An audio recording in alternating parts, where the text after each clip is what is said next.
Train का काम तेजी से चल रहा है। आने वाले समय में इंदौर से उज्जैन के बीच मेट्रो ट्रेन भी प्रारंभ की जा रही है। कायाकल्प अभियान के अंतर्गत 2500 करोड़ रुपए की राशि के निवेश से शहरों की सड़कों की स्थिति बेहतर हुई है। शहरी पेयजल योजना में प्रदेश के 413 नगरीय निकाय, 5 छावनी क्षेत्र में योजना लागू करने के लिए वित्तीय व्यवस्था पूर्ण की गई है। इंदौर नगर निगम को लगातार 7 वर्ष से देश के सबसे स्वच्छ शहर होने का गौरव हासिल है। मध्य प्रदेश अब देश दुनिया के पर्यटकों का पसंदीदा गंतव्य है। प्रदेश में 3 विश्व धरोहर खजुराहो, सांची और भीमबेटका है। ओरछा और मांडव के साथ ही ग्रामीण पर्यटन के अनेक स्थान भी प्रदेश की धरोहर है। अनेक राष्ट्रीय उद्यान, अभयारण्य भी पर्यटकों को आकर्षित करते हैं। मध्य प्रदेश की सांस्कृतिक विरासत का ये मुख्य केंद्र है। माननीय प्रधानमंत्री जी के कर कमलों से विक्रमोत्सव के अवसर पर दुनिया की पहली विक्रमादित्य वैदिक घड़ी का शुभारंभ कर भारतीय कालगणना का साक्षात्कार पूरी दुनिया से कराया गया है। पीएम श्री पर्यटन वायु सेवा प्रारंभ कर प्रदेश के 8 शहरों भोपाल, इंदौर, जबलपुर, रीवा, ग्वालियर, सिंगरौली और खजुराहो को हवाई सेवा से जोड़ा गया है। पीएम श्री धार्मिक पर्यटन हेली सेवा का संचालन भी प्रारंभ किया गया है। भगवान श्री राम, भगवान श्री कृष्ण के बिना संसार अधूरा है। भगवान श्री कृष्ण के चरण प्रदेश के जिन स्थानों पर पड़े हैं उन स्थानों के विकास के लिए श्री कृष्ण पाथेय योजना की प्रगति उन्नति पर है। श्री राम वन गमन पथ के विकास के लिए भी चित्रकूट, पन्ना, सतना, अमरकंटक आदि स्थानों पर अनेक कार्य किए जा रहे हैं। वीर भारत संग्रहालय स्थापना भारतीय सभ्यता के संरक्षण में एक मील का पत्थर साबित होगी। इस वर्ष वीरांगना रानी दुर्गावती का 500वां जयंती वर्ष और देवी अहिल्या का 300 जयंती वर्ष उत्सव विभिन्न सांस्कृतिक गतिविधियों के माध्यम से संपूर्ण प्रदेश में धूमधाम से मनाया जाएगा। मुख्यमंत्री तीर्थ दर्शन योजना में इस वर्ष से हवाई जहाज के माध्यम से तीर्थ यात्रा शुरुआत की है। उज्जैन में धर्मस्व संचालनालय कार्यालय को स्थानांतरित किया गया है। विरासत के साथ विकास के विचार को महत्व देते हुए प्रदेश में धार्मिक और आध्यात्मिक महत्व के लोक विकसित किए जा रहे हैं। वनों और वन्य प्राणियों ने मध्य प्रदेश की एक अलग पहचान बनाई है। मध्य प्रदेश बाघ, तेंदुआ, घड़ियाल जैसे प्राणियों की सर्वाधिक संख्या वाला प्रदेश है।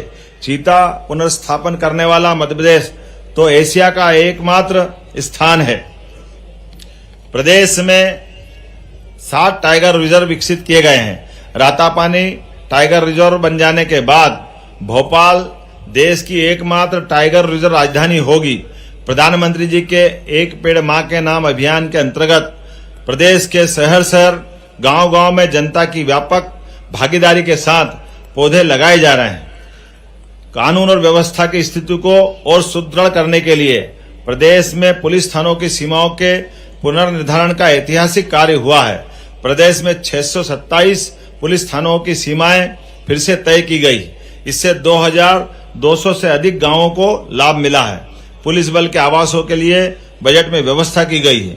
केंद्र सरकार द्वारा 1 जुलाई से लागू नए कानूनों की जानकारी देने के लिए थाना स्तर पर कार्यक्रम किए गए हैं। नक्सल, आतंकवाद, देशद्रोही गतिविधियों में लिप्त अपराधियों के विरुद्ध कठोर कार्रवाई लगातार जारी है। सुशासन के उद्देश्य से परिवहन जांच चौकियों के स्थान पर वाहन चेकिंग की नवीन व्यवस्था लागू की गई है। अब राज्य स्तर के साथ संभागीय और जिला स्तर पर भी चालक प्रशिक्षण केंद्र प्रारंभ होंगे। प्रदेश में महिलाओं को 6.5 lakh driving licence, 7.5 lakh learning licence निःशुल्क प्रदान किए जा रहे हैं। प्रदेश में नागरिकों को लोक सेवा गारंटी अधिनियम के तहत 741 अधिसूचित सेवाओं का लाभ समय सीमा में मिल रहा है। इस व्यवस्था के अब तक 10 करोड़ से अधिक आवेदनों का निराकरण किया जा चुका है। आज आजादी का वर्षगांठ का दिन है। यह दिन सच्चे अर्थों में आजादी के फल को नागरिकों तक पहुंचाने के लिए दृढ़ संकल्पित होने का दिन है। हमारे यशस्वी प्रधानमंत्री श्रीमान नरेंद्र मोदी जी के नेतृत्व में विकसित भारत, विकसित मध्य प्रदेश विश्व की 5वीं अर्थव्यवस्था बनाने के सफर को पहुंचाने के लिए अपनी पूरी ताकत, क्षमता और योग्यता के साथ आगे बढ़ा लक्ष्य तीसरी बड़ी अर्थव्यवस्था बनने की तरफ भी तेजी से बढ़ रहा है। मध्य प्रदेश प्रधानमंत्री जी की संकल्पों की सिद्धि में अपना योगदान देने के लिए प्रतिबद्ध है।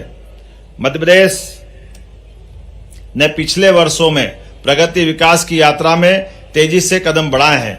माननीय प्रधानमंत्री जी ने युवा, महिला, गरीब, किसान भाइयों के विकास और कल्याण को देश के विकास की कुंजी बताया है।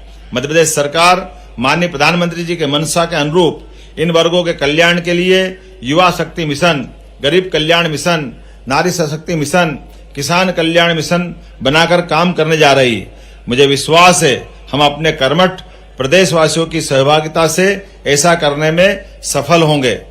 मध्य प्रदेश समृद्ध हो, साक्षर हो, स्वस्थ हो, सबसे आगे हो, सबसे न्यारा हो, सबसे खुशहाल हो, शांति का टापू हमारा प्रदेश विकास का टापू बने, खुशहाली का सागर इसके पैर पखारे, तरक्की आरती उतारे, यही कामना है। स्वतंत्रता का सूरज हमसे कहता, सब मिलकर दीप जलाएं, अंधेरों को हराने का प्रण लें, नवयुग का निर्माण कराएं। एक बार पुनः सभी प्रदेशवासियों को प्रधानमंत्री के विकसित देश और हमारा विकसित मध्य प्रदेश की कल्पना को साकार करने के लिए स्वतंत्रता दिवस की मेरी अपनी ओर से आप सभी को हार्दिक शुभकामनाएं, बधाई। जय हिंद, जय मध्य प्रदेश।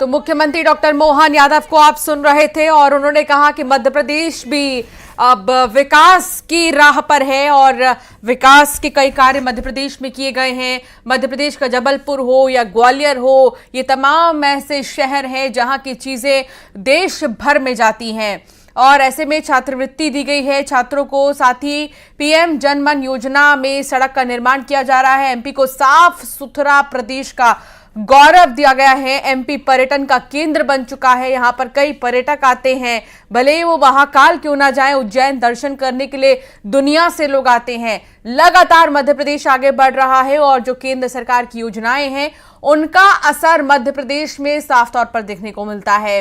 कई बड़े अभियान चलाए जाते हैं। प्रदेश को मुख्यमंत्री की तरफ से जो है संबोधित किया गया और साथ ही मुख्यमंत्री ने कई बड़ी बातें मध्य प्रदेश के लिए कही हैं। इसके अलावा आप विष्णुदेव साय को भी देख रहे हैं परेड की सलामी लेते हुए। विष्णुदेव साय जिन्होंने छत्तीसगढ़ के लिए कहा कि बहुत ही खास दिन है आज और छत्तीसगढ़ के लिए भी अगर देखा जाए तो कई विकास कार्य किए गए हैं।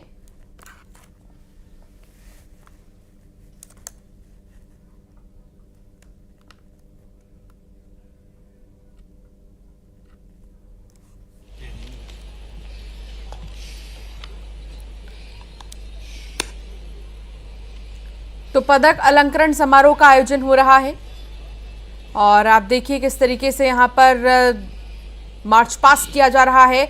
और बड़ी बात यह है कि आज मध्य प्रदेश हो या छत्तीसगढ़ हो, दोनों ही जगहों पर 20/6/2022 ऐसे पुलिस कर्मियों को सम्मानित किया जा रहा है जिन्होंने बहेला थाना क्षेत्र के लंगूर झिरिया जंगल में सशस्त्र माओवादियों में हुई मुठभेड़ में जीआरबी डिवीजन के कमांडर इन चीफ नगेश तथा एसीएम मनोज डोडी एवं एसीएम रामे को धराशायी किया गया। इन तीनों मृतक नक्सलियों पर विभिन्न राज्यों द्वारा कुल 57 लाख का इनाम घोषित था। अपनी जान को जोखिम में डालते हुए अदम्य साहस का परिचय देते हुए श्री आदित्य मिश्रा, भारतीय पुलिस सेवा निरीक्षक श्री राम पदम शर्मा, उप निरीक्षक श्री आशीष शर्मा एवं आरक्षक रमेश विश्वकर्मा को वीरता के लिए पुलिस पदक से सम्मानित किया जाता है। श्री आदित्य मिश्रा, पुलिस अधीक्षक, राजगढ़।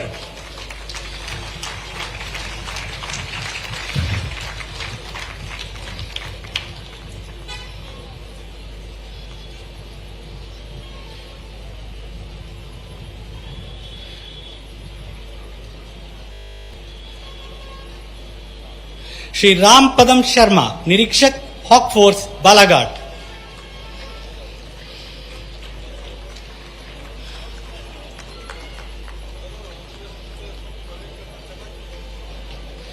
श्री आशीष शर्मा, उप निरीक्षक हॉक फोर्स बालाघाट।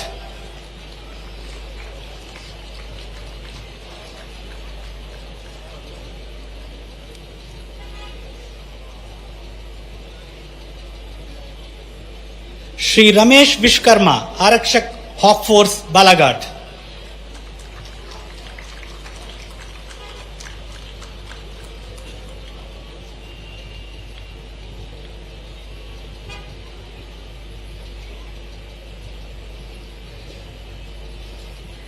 दिनांक 30/11/2022 को जिला बालाघाट के जाम सहेरा जंगल में हुई पुलिस नक्सल मुठभेड़ में माओवादियों के एमएमसी जोन समन्वय टीम के प्रभारी डिवीजन कमांडर गणेश मडावी तथा बोरमदेव दलम कमांडर राजेश वनजाम को धराशायी किया गया।